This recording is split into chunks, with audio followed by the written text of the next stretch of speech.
வணக்கம், நான் உங்கள் Deena. Welcome back to Deena's kitchen. எல்லாரும் எப்படி இருக்கீங்க? நல்லா இருக்கீங்களா? இன்றைக்கி நம்ம சேனலில் நம்ம வீட்டில் எல்லாருக்கும் பிடிச்ச மாதிரி கார கொழுக்கட்டை, அதுக்கப்புறம் பூண்டு சட்னி எப்படி பண்ணுறது பார்க்க போகிறோம்.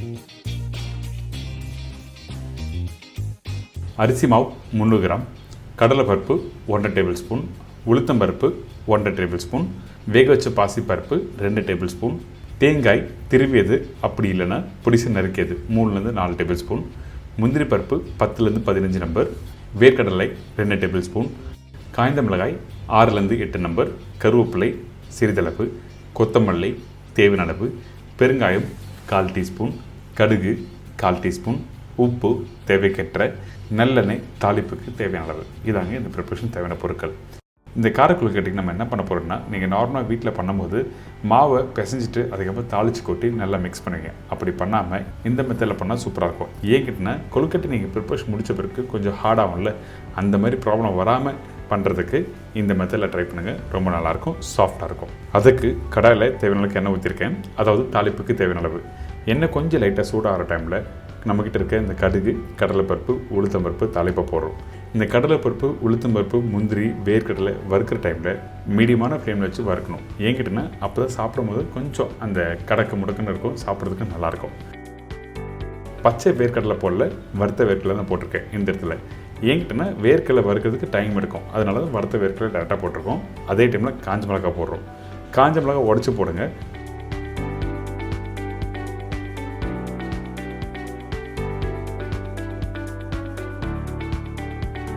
இதுக்கப்புறம் பச்சை கருவேப்பிலை போட்டிருக்கேன். இந்த கருவேப்பிலை போட்ட பிறகு திருப்பியும் மீடியமான ஃப்ளேமில் எல்லாத்தையும் நல்லா வறுக்கிறோம். கார கொழுக்கட்டைக்கு முக்கியம் இந்த தாளிப்பு தான். அதாவது இந்த கடுகு, கடலைப்பருப்பு, உளுத்தம்பருப்பு, முந்திரி பருப்பு, கருவேப்பிலை, காஞ்ச மிளகாய் இது ப்ராப்பராக போட்டாலே உங்களுக்கு சூப்பராக இருக்கும், ப்ரிப்பரேஷன் நல்லாயிருக்கும்.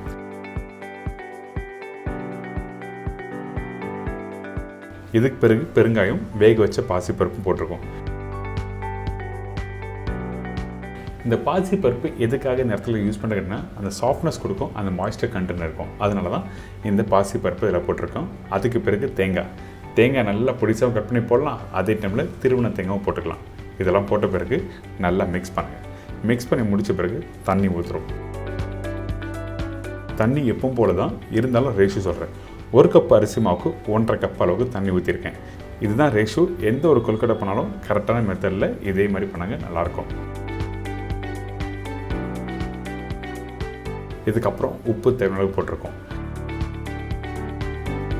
இந்த தண்ணி கொஞ்சம் லைட்டாக கொதி வரணும். அதுக்கு பிறகு தான் கொழுக்கட்டை மாவு போடுறோம். இந்த கொழுக்கட்டை மாவு எப்படி பண்ணுறது சொல்லிட்டு இதுக்கு முன்னாடி உள்ள வீடியோவில் போட்டிருக்கேன், நீங்கள் வீடியோ பார்த்தா தெரியும். இப்போ இந்த மாவு போட்ட பிறகு மீடியமான ஃப்ளேம் வச்சு நல்லா குக் பண்ணுங்கள். அதிகபட்சம் ஒரு 2-3 நிமிஷம் ஆகும் குக் பண்ணி எடுக்கிறதுக்கு. அதே டைமில் காரம், உப்பு கரெக்டாக இருக்க செக் பண்ணிக்கங்க.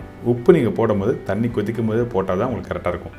இந்த ஸ்டேஜில், அதாவது மாவு மிக்ஸ் பண்ணி முடித்த பிறகு உப்பு போட்டிங்கன்னா கண்டிப்பாக சரியாக வராது. இன்கேஸ் உப்பு கம்மியாக போட்டோம் அப்படின்னு இருந்துச்சுன்னா அந்த டைமில் கொஞ்சமாக தண்ணி எடுத்து அந்த உப்பு கொஞ்சம் கெட்டியாக கரைச்சி தெளித்து மிக்ஸ் பண்ணால் ஓரளவுக்கு கண்ட்ரோல் பண்ண முடியும்.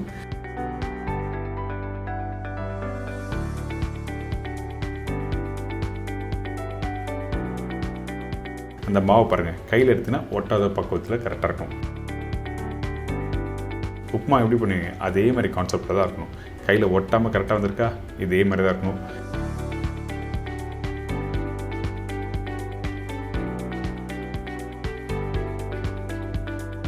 இன்னொரு விஷயம், இந்த கார கொழுக்கட்டை பார்க்கும்போது அந்த தாளிப்பு அதிகமாக இருக்கா, ரொம்ப ரொம்ப இம்பார்ட்டன்ட். எந்த அளவுக்கு தாளிப்பு நல்லா அதிகமாக போடுறீங்களோ சாப்பிட்றதுக்கு ரொம்ப நல்லாயிருக்கும்.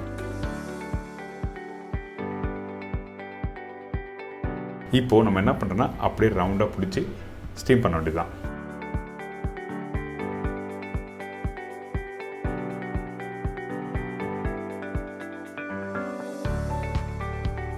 உங்களுக்கு பிடிச்ச மாதிரி நீங்கள் சைஸில் பிடிச்சி நீங்கள் ஸ்டீம் பண்ண ஆரம்பிக்கலாம். அந்த மாதிரி தான் நான் ரவுண்டாக பிடிச்சி வச்சுருக்கேன். இப்போது இந்த ஸ்டீமரில் 1 by 1 ப்ளேஸ் பண்ணிவிட்டு கரெக்டாக ஒரு 6-8 நிமிஷம் நீங்கள் ஸ்டீம் பண்ணி எடுத்துனா போதும். ஆல்ரெடி குக் பண்ணியிருக்கோம், அதனால் ரொம்ப நேரம் ஸ்டீம் பண்ண வேண்டாம்.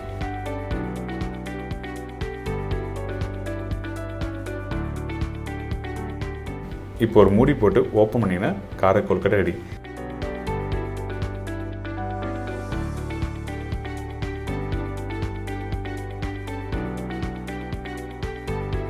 கலர் பார்க்குறதுக்கு கொஞ்சம் அந்த ஒயிட் கலர் இல்லாத மாதிரி இருக்கும். ஏங்கன்னா அந்த காஞ்ச மிளகா உடச்சி போட்டிருக்கோம். ஆனால் இந்த கொழுக்கட்டையை நீங்கள் 1 மணி நேரம் கழித்து நீங்கள் உடச்சி சாப்பிட்டாலும் சாஃப்டாக இருக்கும். அந்தளவுக்கு பிரமாதமாக இருக்கும்.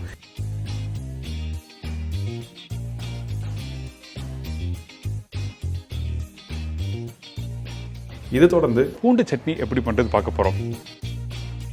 பூண்டு சட்னிக்கு தேவையான பொருட்கள்: பூண்டு 100 கிராம், காய்ந்த மிளகாய் 12லேருந்து 15 நம்பர், புளி ஒரு சின்ன துண்டு, உளுத்தம்பருப்பு 2லேருந்து 3 டேபிள் ஸ்பூன், கடுகு தாளிப்புக்கு தேவையான அளவு, கருவேப்பிலை தேவையான அளவு, சால்ட் டு டேஸ்ட், நெல்லெண்ணெய் சமைக்கிறதுக்கு தேவையான அளவு. இதாங்க இந்த பூண்டு சட்னிக்கு தேவையான பொருட்கள். இந்த பூண்டு சட்னி பண்ணுறதுக்கு ஃபஸ்ட்டு நம்ம என்ன பண்ணுறோன்னா, நம்மக்கிட்ட இருக்க அந்த பூண்டும் காஞ்ச மிளகாய் இதெல்லாம் போட்டு நல்லா அரைக்க போகிறோம். இந்த பூண்டு உரித்து தான் போடணும் அவசியம்லாம் இல்லை. ஒரு சின்ன குவான்டிட்டி பண்ணுறீங்கன்னா உரித்து போடலாம். கொஞ்சம் அதிகமான குவான்டிட்டி பண்ணுறீங்கன்னா அந்த டைமில் தோல் உரிக்காத பூண்டு போட்டு நீங்கள் அரைக்க ஆரம்பிக்கலாம். அதே டைமில் கொஞ்சம் உப்பு கொஞ்சம் தண்ணி ஊற்றி நல்லா அரைக்க ஆரம்பிச்சிருங்க.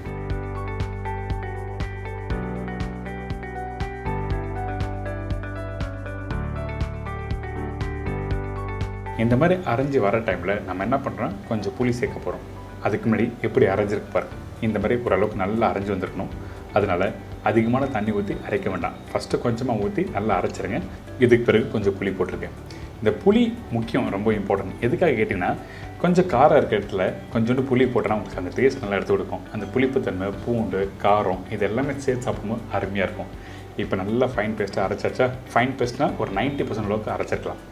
இதுக்கு பிறகு நம்ம என்ன பண்ணுறோம், 2லேருந்து 3 டேபிள் ஸ்பூன் உளுத்தம்பருப்பு சொல்லியிருக்கேன். இந்த உளுத்தம்பருப்பை எந்த அளவுக்கு ஸ்லோ ஃப்ளேம் வச்சு வறுக்க முடியுமோ அந்த அளவுக்கு ஸ்லோ ஃப்ளேம் வச்சு வறுத்துருங்க. இந்த உளுத்தம்பருப்பு ரொம்ப ரொம்ப இம்பார்ட்டன்ட் இந்த ரெசிபிக்கு. கொஞ்சம் கடக்கு முடக்கு இருந்தால் தான் இந்த ரெசிபி கம்ப்ளீட் ஆன பிறகு சாப்பிடும்போது சூப்பராக இருக்கும். அதனால் ஸ்லோ ஃப்ளேம் வச்சு இந்த உளுத்தம்பருப்பை இந்த மாதிரி கரெக்டாக வறுத்து எடுத்துருங்க.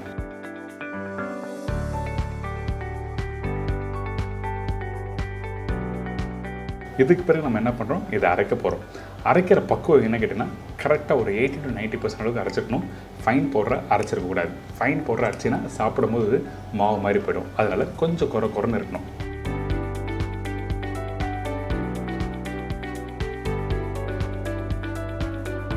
பார்த்தீங்களா எப்படி அரைச்சிருக்குன்னு? இந்த மாதிரி அரைச்சி எடுத்துருங்க.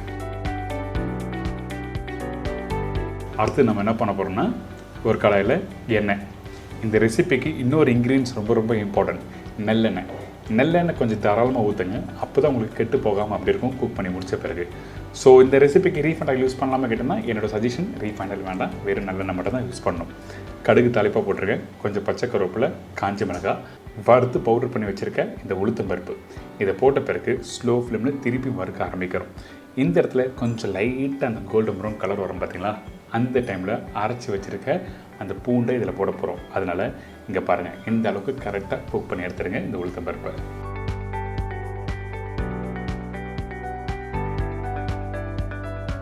இப்போ நம்ம என்ன பண்ணுறோம், அரைச்சி வச்சுருக்க அந்த பூண்டு, காஞ்ச மிளகாய், புளி இது எல்லாத்தையும் ஒன்றா போட்டு நல்லா மிக்ஸ் பண்ணுங்கள். அந்த எண்ணெயோடு நல்லா மிக்ஸ் பண்ணும்போது அந்த ஆயில் நல்லா அப்சர்வ் பண்ண ஆரம்பிக்கும். கொஞ்சம் வேகிறதுக்கு டைம் எடுக்கும். அதாவது குறைஞ்சபட்சம் ஒரு 5லேருந்து ஒரு 8 நிமிஷம் டைம் எடுக்கும்.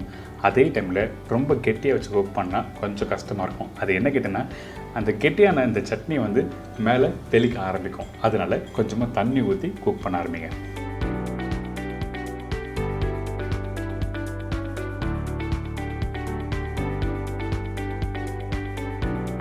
நல்லா வெந்து வர டைமில் அந்த ஆயில் மேலே வருதுன்னா அப்போ ஆல்மோஸ்ட் ரெடி ஆகிடுச்சுன்னு அர்த்தம்.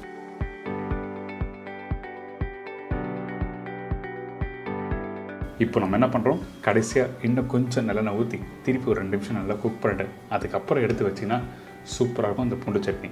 கைப்படாமல் நீங்கள் அப்படியே எடுத்து வச்சிங்கன்னா ஒரு 4லேருந்து 5 நாள் நல்லா சாப்பிட்லாம். அப்படி இல்லை, கொஞ்சம் டவுட்டாக இருக்குது, நான் ஸ்டோரேஜ் பண்ணிக்கிறேன்னு நினச்சிங்கன்னா அப்போ நீங்கள் ஃப்ரிட்ஜ்லேயும் வச்சுக்கலாம், ஒன்றும் தவறு எதுவுமே இல்லை.